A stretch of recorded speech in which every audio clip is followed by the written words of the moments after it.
got to be positive. I think it's important even with our wording of how we say things. You know, when we say, this is what they're going to do, well, this is what they want to do. It isn't necessarily what they're going to do. They're only going to do it if we let them do it. It's what they want to do. Should we allow them to, is the question, you know? And no, I don't think we should allow them to, but I think we're going to. I think it's important for us to keep the wording right in what we're saying and keep things positive. As I've said, I see this as a huge opportunity. I mean, I've said that so many times. I see it as a huge opportunity for human freedom because the system has been laid bare. I don't think we've ever had a bigger opportunity. I mean, you know, it's all been opportunity. 9/11 was an opportunity.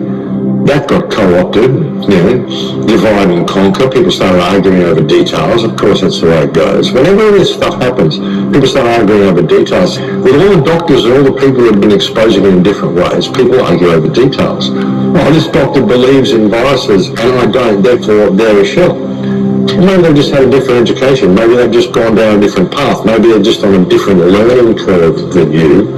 And maybe we should put all this shit down and just support anybody who's speaking out against this and shut the whole thing down before they shut it down for us. You know, I still believe that if we were to have a mass strike right around the world and just shut the whole system down, then the politicians would get squeezed out of office. They couldn't help but be squeezed out of office. Then we'd be able to get to those who sit behind the politicians. There's no good speculating and arguing over who that is either. Again, it's just details. You blame the Jesuits, the Jews, the Freemasons, whatever. They're all involved. Doesn't matter, folks. The people who are more involved than they are is us for participating in all this shit to begin with. Anybody who's aware of this and awake and is not speaking out, you're absolutely part of the problem. You've got to level up. Time for you to get off the bench there, get off the fence and start speaking out. Put all this stuff down that you've got with people.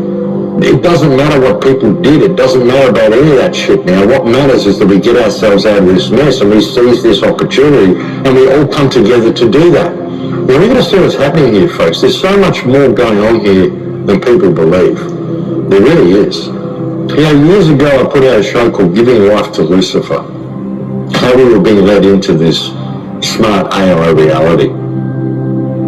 10 years ago, 12 years ago, I put out that film Transformation about how we were going to be moved into smart cities and we're going to be modified genetically from the inside out, all this sort of stuff. And now we're here at this point. We're literally at the point of the zombie apocalypse. And I'm still getting so many reports from people saying, yeah, my brother's changed, my sister's changed, my husband has changed, my family's changed. People are different now. They've had this. We're literally moving into a zombie apocalypse. There was another film that I saw actually, Blade Runner Blackout 2022. Interesting, hey? A blackout in 2022. Again, about replicants and about how the replicants were able to live as long as humankind, and they wanted the blackout so they could wipe out the database. So you'd never be able to find out any dirt on anybody from that point, basically. Now, they said it was to, you know, wipe out the database of replicants, who was a replicant, who wasn't. But you think about it, you know, they tell us what they're doing in these scenarios they cook up. You know, the World Economic Forum, Cyber Polygon, saying there's going to be a blackout, saying terrorists are going to black things out. You had that threat of terrorism nearly shutting down the Queensland power grid a month or so ago. So yeah, there's going to be a blackout sometime in 2022, folks.